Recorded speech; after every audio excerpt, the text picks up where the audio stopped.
자, 오늘 본문 말씀을 읽으실 때 맨 처음에 소제목으로 바리새인과 세리 비유 이렇게 나와 있죠. 그러면서 시작되는 첫 문장에서 이렇게 내용에 대해서 소개합니다. 자기를 의롭다 믿고 다른 사람을 멸시하는 자들에게 하는 말씀이라고 말하고 있습니다. 자기는 의롭다고 믿고 다른 사람을 멸시하는 사람들. 결론적으로 14절에서는 의롭다 하심을 받은 사람은 자기가 스스로 의롭다고 믿는 바리새인이 아니라 세리였음이 밝혀지고 있는 것이 오늘 본문의 내용입니다. 오늘 본문을 보시면 바리새인과 세리 두 사람을 비유로 예수께서 말씀하시는데, 이때 바리새인은 자기는 토색도 하지 않고 불의도 하지 않고 간음하지도 않고 심지어 저기 저 보이는 세리처럼 살지 않는다라고 자신이 있고 당당하게 자신을 하나님 앞에 항변합니다. 반대로 세리는 감히 눈을 들어 하늘을 쳐다보지 못하고 있죠. 이런 바리새인의 태도를 보면 먼저 토색하지 않고, 여기서 토색이라는 것은 이게 탐욕과 탐식에 젖어들지 않는다, 거기에 넘어가지 않는다라는 의미로 이해하시면 돼요. 자기는 불의하지도 않다고 하고 간음도 하지 않았다고 합니다. 그러면서 자신은 일주일에 금식도 2번이나 하고 11조도 바친다고 합니다. 근데 이런 모습을 보면 바리새인의 외견상은 상당히 신실하고 종교적인 사람인 것처럼 보입니다. 근데 아무리 봐도 이 사람의 말 속에 내가 하나님을 얼마나 사랑하는지, 그리고 그 하나님이 나에게 어떤 존재인지를 말한다는 것이 보이지 않습니다. 그냥 내가 이런 일을 했습니다 라고 자신을 어필하는 것밖에 보이지 않습니다. 그 말인 뜻은, 저 사람은, 바리새인은 진리를 추구하는 사람이 아니라 사회적으로 또 종교적으로 자신의 이익을 추구하는 사람이라는 느낌을 강하게 들게 합니다. 참으로 진리를 추구한다면 참 진리이신 하나님을 사랑하고 그 하나님을 향한 무한한 사랑이 그의 행동과 말에서 묻어나야 하는데, 이 사람이 하는 것을 보면 철저하게 자신의 이익을 위해서 모든 활동들을 하고 있다는 것을 잘 볼 수 있게 됩니다. 오늘 본문에서도 후반부에 이렇게 말합니다. 자기를 낮추는 자는 높아지고 자기를 높이는 자는 낮아진다라고 말하고 있죠. 예수님의 말씀에 이 힌트를 찾아보면 철저하게 자기를 높이는 사람이 바로 이 바리새인이라는 것을 우리는 알 수 있습니다. 그러니 이 바리새인은 진리를 추구하는 것이 아니라 자신의 이익을 추구하는 사람이다라고 볼 수밖에 없지요. 하지만 참으로 진리를 추구하는 사람이라면, 진리가 곧 하나님의 말씀이라고 우리가 볼 때, 이 진리를 추구하는 사람은 자신의 불의를 보고 옳고 그름에 대해서 고민하는 사람입니다. 이 세리를 보면 감히 하늘을 쳐다보지 못하고 멀리 서서 다만 가슴을 치며 나는 죄인이다 말합니다. 즉 자신의 불의를 이 진리에 비추어 봐서 자신의 불의를 보고 옳고 그름을 판단하며 참 진리이신 그 하나님을 찾는 것, 이것이 진리를 추구하는 태도라고 말합니다. 이렇게 옳고 그름을 분별하며 하나님을 찾는 진실한 태도를 맹자의 말로 가져오면 시비지심이라고 볼 수 있습니다. 옳고 그름을 분별하고자 하는 인간의 이 본성이라고 하죠. 제가 여기서 시비지심을 굳이 가져오는 이유는, 이번 주에 제가 좋아하는 이 전우용 교수님이라고 역사학자가 있습니다. 이 전우용 교수님의 강의를 듣다 보니까 이 시비지심에 대해서 이야기하는데요. 사람은 모든 일을 결정하고 판단할 때 시비선악, 그러니까 옳고 그름과 선과 악을 구별하고 동시에 이해득실을 따진다고 합니다. 그러니까 뭐가 옳고 뭐가 그르고 뭐가 선하고 악하냐를 생각함과 동시에 이해, 득실, 이게 나한테 득이 되는지 실이 되는지를 살펴본다고 합니다. 그런데 만약 사람이 시, 비, 선, 악에 대해서 무뎌지고 이것을 가치 있게 여기지 않으면 이해, 득실만 남아서 사람도 모든 일도 다 자신에게 이득이 되느냐, 이득이 되지 않느냐. 즉, 이해와 손실만 따지는 인간으로서의 존엄을 상실한다라고 말했습니다. 이런 관점에서 보면 지금 바리새인은 하나님 앞에서 시비 선악을 따지는 것이 아니라 이해 득실만 따지는 철저하게 계산적이고 실리적인 사람으로 보입니다.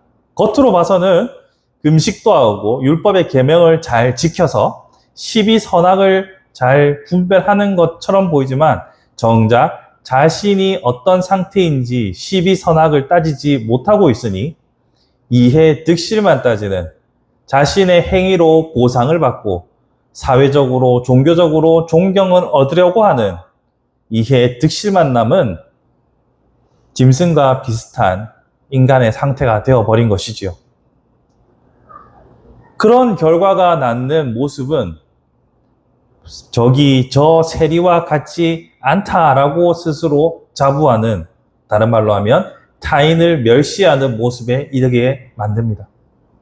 그러니 뭐가 참이냐, 뭐가 옳으냐, 그르냐를 따지지 않고 이해득실만 따지는 사람은 결과적으로 타인의 인성과 타인에 대한 존중도 사라지게 된다는 것이죠. 그래서 예수께서는 14절에 이렇게 말씀하시는 거죠. 스스로 자기를 높이는 자는 낮아질 것이요, 자기를 낮추는 자는 높아질 것이다 말합니다. 그리고 스스로 자신을 높였던 바리새인에게는 의롭다함을 허락치 아니하시고 시비선악, 즉 자신이 하나님 앞에 옳은지, 하나님 앞에 얼마나 범죄하였는지를 살펴보며 두렵고 떠는 그 세리에게 의롭다 칭하시는 것입니다. 그러니 성도는 이와 같이 온전히 진리를 따르는 사람이 되어야 합니다. 즉 하나님의 말씀 앞에서 자신이 옳은지 그른지를 분별하는 사람이 되어야 합니다. 만약 이것을 분별하지 않으면 우리는 바리새인과 똑같이 이해만 몰두해서 이해 득실만 따지는 사람이 되어서 나의 모든 종교적 행위도 나의 이득을 위한 수단이 되는 것이요, 결과적으로 타인을 무시하는 사람이 되는 겁니다. 사실 전우용 교수의 강의에서는 양비론이 만드는 결과에 대한 이야기였습니다. 그러니까 너도 옳고 너도 옳다, 혹은 너도 틀리고 너도 틀리다 라고 시비선악을 올바로 분별하지 않으면 이해관계에 따라서만 선택한다라고 했던 것이 내용이었어요.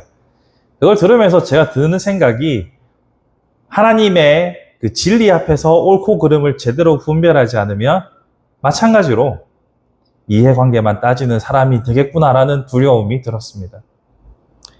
그래서 우리는 무엇보다도 이 진리의 말씀 앞에서 무엇이 옳으냐, 무엇이 그르냐, 그리고 세리가 그랬던 것처럼 나는 옳은가, 나는 바른가를 고민할 수 있어야 합니다.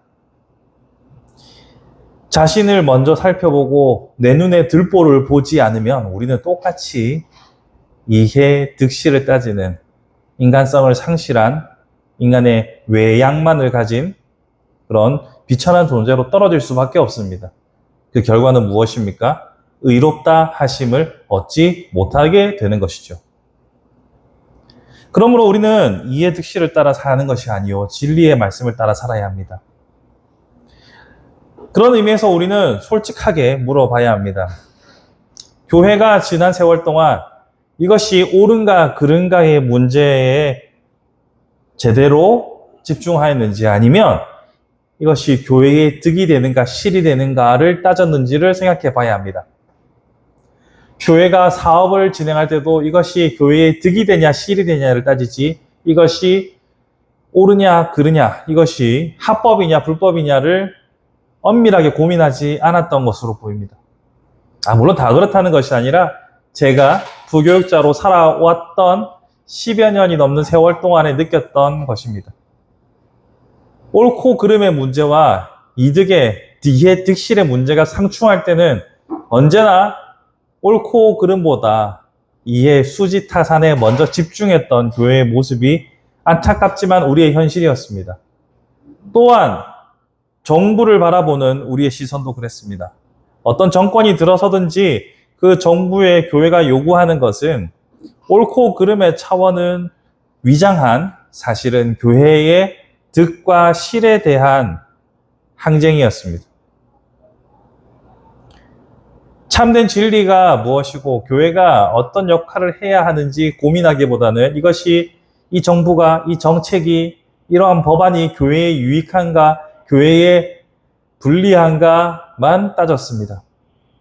그러다 보니 자연스럽게 시비 선악에 대한 분별력보다 이해 득실만 가득한 성도가 교회가 되어버렸는지도 모르죠. 그런 의미에서 우리는 참으로 진리를 추구하는 자로서 하나님의 말씀 앞에서 과연 나는 오늘은 옳게 살았는가? 우리의 공동체는 옳은 결정을 하였는가? 우리는 과연 우리 눈에 들보를 보기 위하여 애썼는가? 고민할 수 있는 그런 성숙함이 필요합니다. 방송을 통해서 들으시는 분들 중에서는 혹자는 제가 맹자의 말을 가져와서 이야기를 해서 많이 불편하실지도 모르겠습니다만 사실 이것은 흔히 하는 방식입니다. 설교에서 철학자 칸트도 많이 인용되고요. 아리스토텔레스도 많이, 플라톤도 많이 인용되었습니다. 그와 같은 하나의 형식으로 이해해 주시면 되겠습니다. 말씀을 정리해 보겠습니다. 사람은 언제나 이게 옳은자, 이게 그르냐, 이게 득이 되냐, 실이 되냐, 이 모든 걸 종합적으로 판단합니다.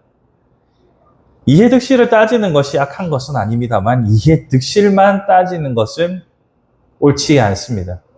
하나님께서는 우리에게 이해득실의 차원으로만 사는 것이 아니라 무엇이 옳으냐, 그르냐의 차원으로 살라고 늘 우리를 이끌어 가셨습니다. 오늘 아침 우리 아이들과 드렸던 예배에서 여리고성이 무너졌을 때 불의하게 자신의 재물을 취득했던 아간은 이해득실의 차원에서는 횡재를 했을지 모르지만 결국 죽음을 면치 못했죠. 하나님의 엄중한 명령 앞에서 자신을 스스로 잘 돌아볼 수 있는 지혜가 필요한 시대입니다. 자본주의 경제 속에서 이해득실에 아주 민감해지고 더욱더 예민해질 수밖에 없는 시대지만 그럼에도 불구하고 진리의 말씀을 쫓아서 무엇이 옳고 무엇이 우리가 나가야 할 길인가 한 번 더 고민해 볼 수 있는 우리가 되었으면 좋겠습니다.